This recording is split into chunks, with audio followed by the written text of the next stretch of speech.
Bismillahirrahmanirrahim. Assalamualaikum warahmatullahi wabarakatuh. Sahabat yang budiman, Allah Subhanahu wa taala menciptakan manusia di muka bumi ini adalah sebagai khalifatul fil ardh, sebagai khalifah di muka bumi ini. Maka dari itu, suatu ketika malaikat protes, kenapa Allah menciptakan manusia ini sebagai khalifah? Kemudian Allah menegaskan bahwasanya Allah lebih tahu. Karena menurut pandangan kita, manusia itu adalah membuat kerusakan di muka bumi ini. Tetapi karena Allah lebih tahu, maka malaikat tidak membantah lagi. Sahabat yang budiman, ini menambahkan betapa besar tanggung jawab manusia sebagai khalifatul fil ardh, yaitu diberi amanah oleh Allah untuk mengelola bumi ini. Yang lebih kecil lagi diberi oleh Allah mengelola negara ini. Lebih dari itu, yaitu diberi untuk mengelola pimpinan di tingkat bawahnya, bahkan di tingkat gubernur, wali kota. Maka ini menjadikan tanggung jawab yang besar sebagai seorang pemimpin. Jazakumullah, bahwasanya ada suatu golongan yang mana nanti di hari kiamat golongan itu akan mendapatkan pertolongan dari Allah, di mana di hari itu tidak ada pertolongan, yaitu salah satunya adalah pemimpin yang adil.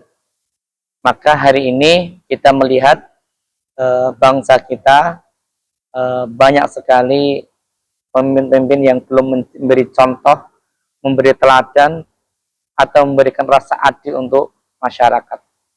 Terutama adalah keadilan bagi seluruh rakyat Indonesia ini masih belum kita rasakan.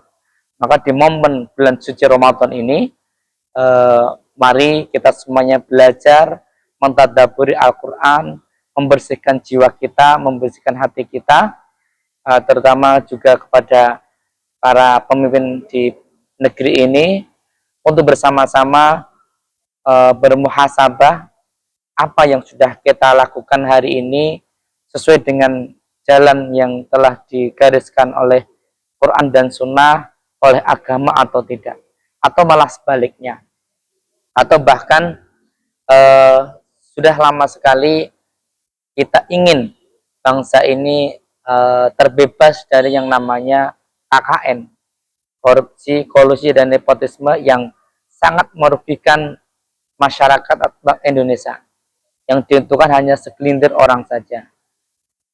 Bahkan ada ancaman barang siapa yang menyuap atau yang disuap itu neraka balasannya.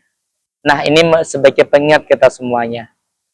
Tentunya pemimpin yang adil ini tidak mudah dilakukan di bangsa yang penuh dengan keragaman hari ini. Tetapi itu semua bisa dilakukan dengan keteladanan, meneladani dari diri sendiri. Seyogyanya para elit, para pemimpin ini tidak menampilkan keglamoran yang itu sifatnya duniawi, akan tetapi masih banyak sekali masyarakat yang kesulitan, atau bahkan yang sangat mirip sekali.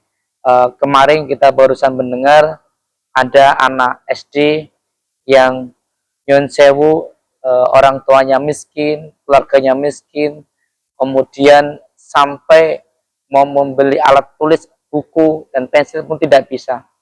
Bahkan karena merasa membebani orang tuanya, sampai harus mengakhiri hidupnya. Ini sangat miris sekali apa yang dicita-citakan oleh pendiri bangsa ini, agar nanti bangsa ini menjadi bangsa yang adil, makmur, dan sejahtera.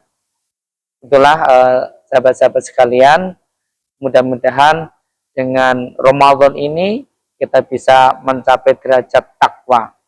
Ya ayyuhalladzina amanu kutiba alaikumusiyam kama kutiba alal ladzina min qablikum la'allakum tattaqun. Nah, derajat takwa ini tidak hanya dalam bulan suci Ramadan, akan tetapi akan kita aplikasikan dalam seluruh relung kehidupan kita. Maka sebagai seorang muslim, kita tentunya harus selalu memperbaiki diri. Maka janji Allah itu pasti ya, barang siapa yang mempunyai kesalahan, memiliki kekurangan, maka jalannya adalah istighfar, mohon ampun sama Allah.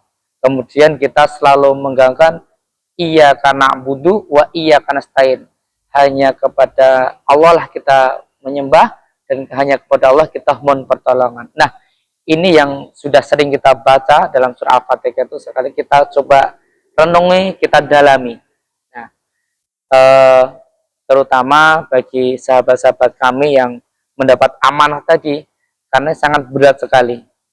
Saya juga mendapat amanah sebagai pimpinan daerah pemuda Muhammadiyah di Kota Semarang, juga berusaha untuk menjalankan amanah ini dengan sebaik-baiknya agar bisa memberi manfaat yang sebenar-benarnya.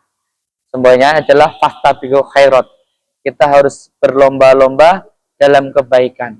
Nah, kebaikan inilah yang selalu kita syiarkan. Jangan keburukannya, jangan kejelekannya, jangan korupsinya yang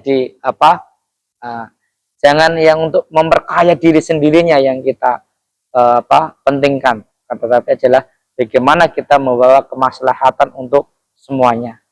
Itu mungkin yang bisa saya sampaikan. Sekali lagi, mari kita bersama-sama untuk menjadi teladan dimanapun kita berada. Fastabiqul khairat. Assalamualaikum warahmatullahi wabarakatuh.